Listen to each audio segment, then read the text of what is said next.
Stupid elf.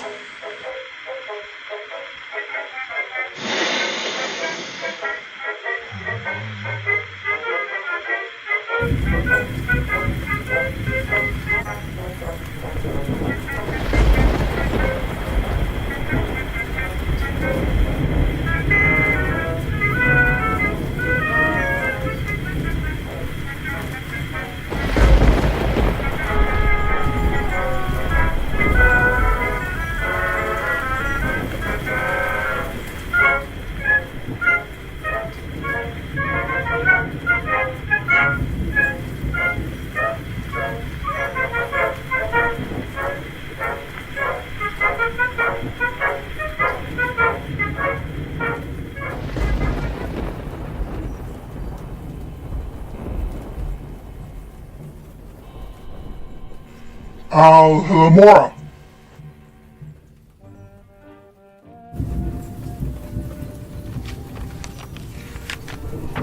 Alright, let's have a look at Miss Granger's journal, and maybe it'll take my mind off of Cuddles. The Cloak, Stone, and Wand, collectively called the Deathly Hallows, are powerful for two reasons: the magical power within them, and the wizarding mythos about them. Prior to Grindelwald, I wonder how many wizards thought to try to collect all three artifacts together. While the Beetle the Bard story is very old, I wonder how old the symbol of the three is. Dumbledore had to hand draw it on the book he left me in his will.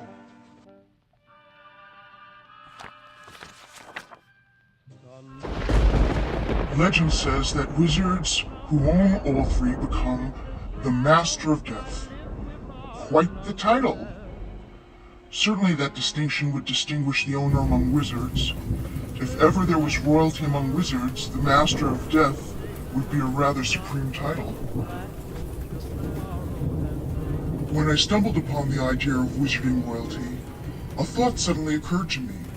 The Deathly Hallows appear composed of three components almost universally used as marks of royalty.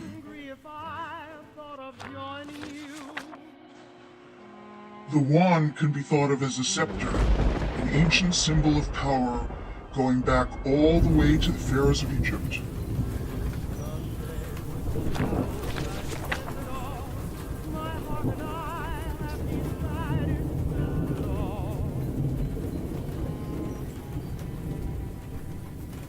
Soon there'll be candles and prayers that are sad, I know. Let them not weep, let them know that I'm glad to go. The Cloak of Invisibility, a singular garment of high magic. What better regalia could a master wizard hope to boast? Historically, mantles and royal robes are made of rare furs such as ermine and velvet of royal hue such as purple or red. What hue could be more royal for a wizard than an invisible hue?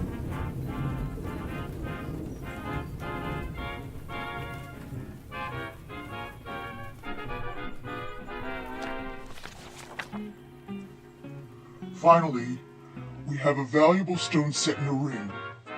Since ancient times, royalty kept their seal mounted in a ring. A seal is a carved stone used to imprint hot wax on a document that acts as verification that a written command, law, or request is being made by the king himself.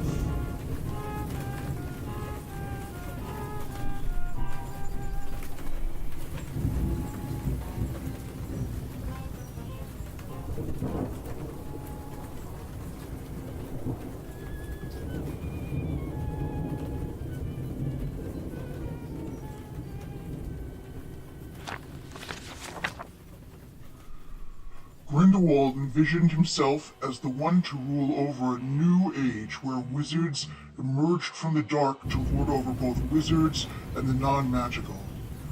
I suspect the royal-style title and trappings of the Deathly Hallows were as valuable to him as the actual powers the Hallows bestowed. And the three offered the basis for the seal of the office. A magical seal, or mark, has great power in focusing of movement. Oh, and I remember going to that lecture by Professor Fentoni about how Grindelwald was very clever in incorporating the symbol of the Deathly Hallows into his own symbol for his movement, incorporating his monogram GG, which could also stand for the greater good. Very interesting. Hey, wasn't this around the time that the sacred 28 families were named? I wonder if that has something to do with this idea of establishing a royalty in wizarding. It's interesting that use of the word sacred now that I think about it. Most kings and royalty assert their authority to rule by divine mandate.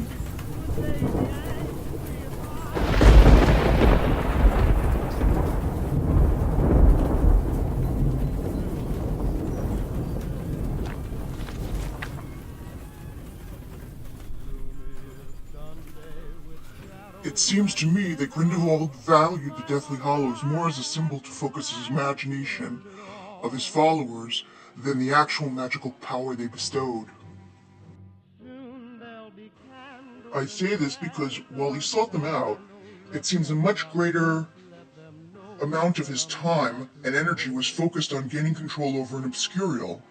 His interest in obscurials may also have symbolic value beyond their actual magical power.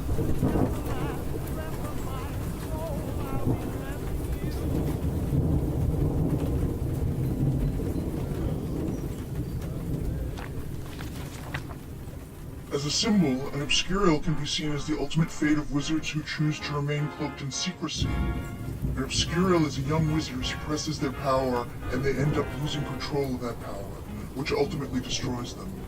Surely the metaphor of hiding magical power to the world and suppressing magical power is obvious.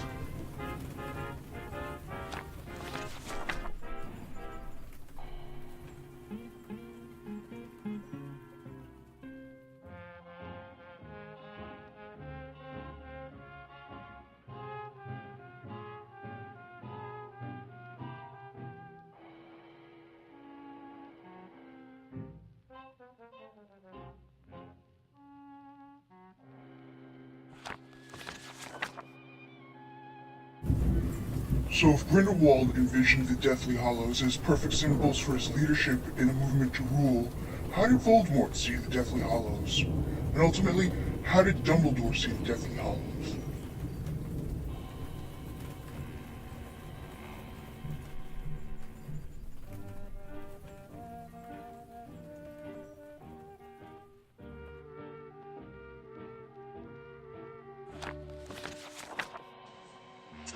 Lord Voldemort. As for the Cloak of Invisibility, it seems Voldemort had no use for it. He no longer feared death as he had so many Horcruxes to protect against it. What purpose did he have for invisibility from anyone, including death?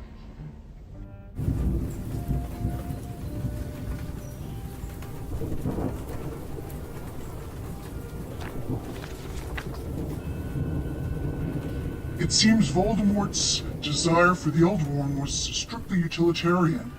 He realized that he needed to replace his wand, whose core was brother to Harry's wand, so to make sense to locate the most powerful wand to finish Harry Potter. It seems the wand failed him for the one reason or another.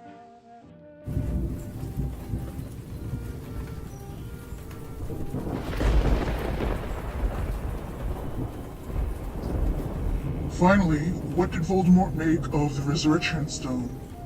Tom came into possession of it when he took it from his uncle and wore the ring during his Hogwarts days. Clearly, he ascribed value to it as he made it a Horcrux. Yet, he also cursed it. It is the only Horcrux he cursed. Why? The power of the Resurrection Stone was that it brought dead loved ones back to you. When Tom held the stone, who did he see? No one. No one. There was no one, dead or alive, whom he loved.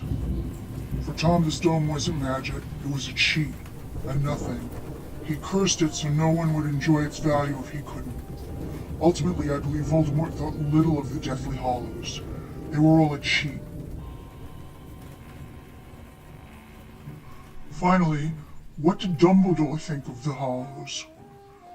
While initially the Deathly Hallows might have been part of a collection of ideas that Grindelwald used to inflame young Dumbledore's imagination, a mature Dumbledore understood the power of the seductive symbols.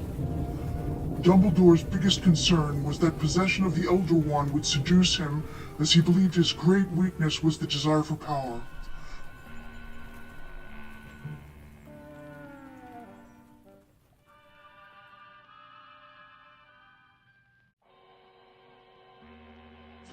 But it was the Resurrection Stone that was the Hallow. That was his downfall. His desire to bring his family, especially his sister Ariana, back, overrode his good judgment, and he slipped the ring onto his finger, incurring Voldemort's curse. Maybe Dumbledore misjudged which Hallow best tapped his weakness.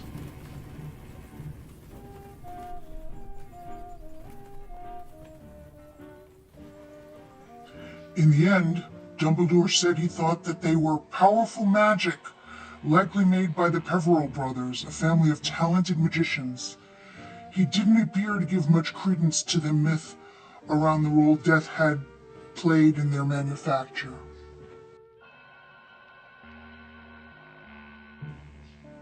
So, we had three of the most powerful wizards known: Grindelwald, Voldemort, and Dumbledore. What did they think of the Deathly Hallows? One found they formed a magnificent symbol beyond their magical value. One found them a bit of a cheat, a disappointment, given the prestige attributed to them.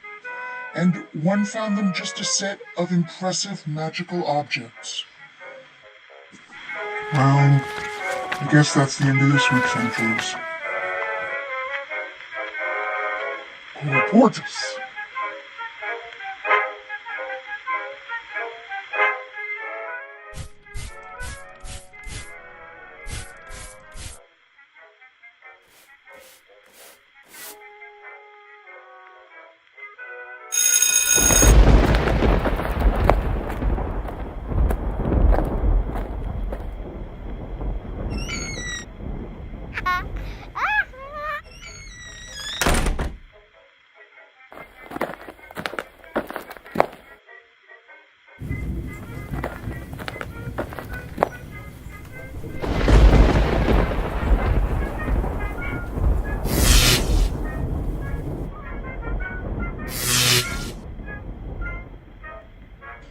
Oh, Cuddles, you're not moving at all, and even worse, you're starting to smell like barbecue.